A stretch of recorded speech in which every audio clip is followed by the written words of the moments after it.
الرحمن الرحیم الحمدللہ رب العالمین والصلاة والسلام علی سید المرسلین اما بعد فاعوذ باللہ من الشیطان الرجیم بسم اللہ الرحمن الرحیم والصلاة والسلام علیکہ یا رسول اللہ وعلی آلک واصحابک یا حبیب اللہ۔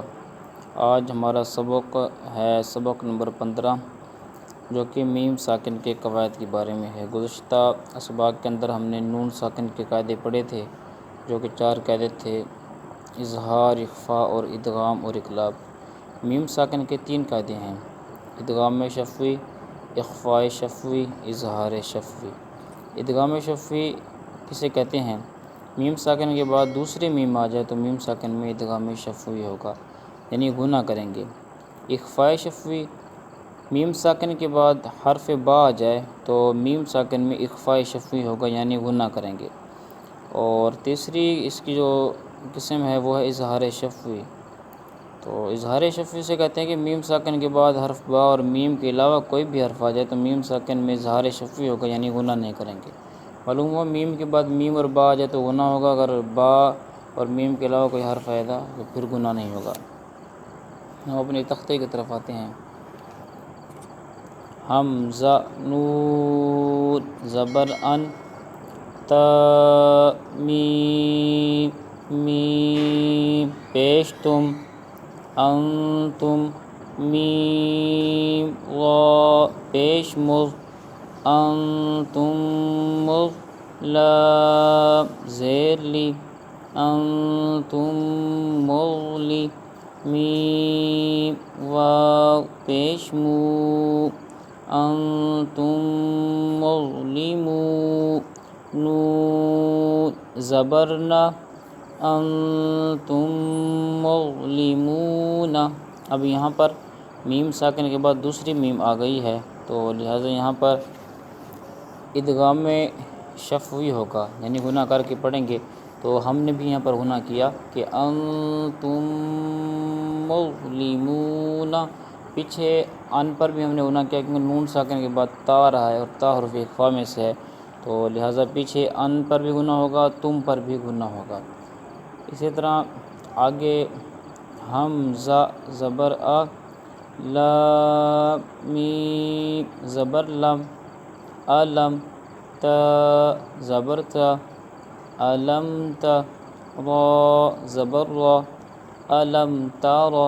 اب یہاں پر ہم نے گنہ نہیں کیا، ہم نے اس کو علم تارا نہیں پڑھا۔ گنہ اس لیے نہیں کیا کیونکہ میم ساکن کے بعد جو ہے با اور میم کے علاوہ کوئی حرف ہے، تا ہے، تو لہٰذا یہاں پر اظہار شفوی ہوگا، یعنی گنہ نہیں کریں گے۔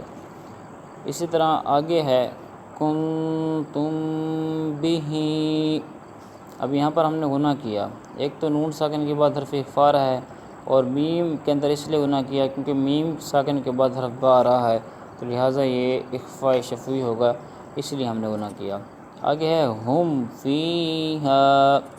اب یہاں پر ہم نے گنہ نہیں کیا کیونکہ میم ساکن کے بعد حرف با اور میم کے علاوہ کوئی حرف آ رہا ہے۔ اسی طرح وَلَكُمْ مَا كَسَبْتُمْ۔ اب یہاں پر گنہ کیا کیونکہ میم ساکن کے بعد دوسری میم آ رہی ہے، اور وَالْأَمْرُ۔ اب یہاں پر ہم نے گنہ نہیں کیا میم کے اندر، اس لیے کیونکہ میم ساکن کے بعد با اور میم کے علاوہ کوئی حرف آ رہا ہے، یعنی را آ رہا ہے، لہٰذا یہاں پر گنہ نہیں ہوگا۔ تَأْتِیہِم بِآیَاتٍ۔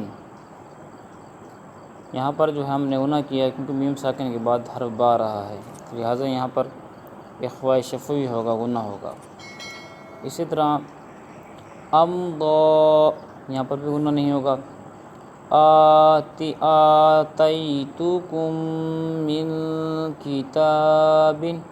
اب یہاں پر آتیتکم پر بھی گنہ ہوگا اور مین پر بھی گنہ ہوگا کیونکہ میم ساکن کے بعد ایک تو حرف میم آ رہا ہے، تو یہاں پر جو ہے ادغام شفوی ہوگا، یعنی گنہ ہوگا۔ آگے جو ہے نون ساکن کے بعد حرف اخفاء میں سے کوئی حرف آ رہا ہے، تو لہٰذا یہاں پر بھی گنہ ہوگا۔ لم یلد، اب یہاں پر گنہ نہیں ہوگا۔ علیکم بوکیل، یہاں پر گنہ ہوگا کیونکہ میم ساکن کے بعد حرف با آ رہا ہے۔ وَأَمْطَرْنَا، یہاں پر گنہ نہیں ہوگا۔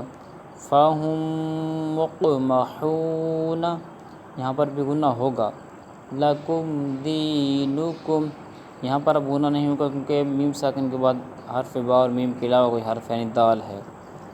ترمیہم بحجارۃ، یہاں پر اب غنہ ہوگا کیونکہ میم ساکن کے بعد جو ہے با آ رہا ہے۔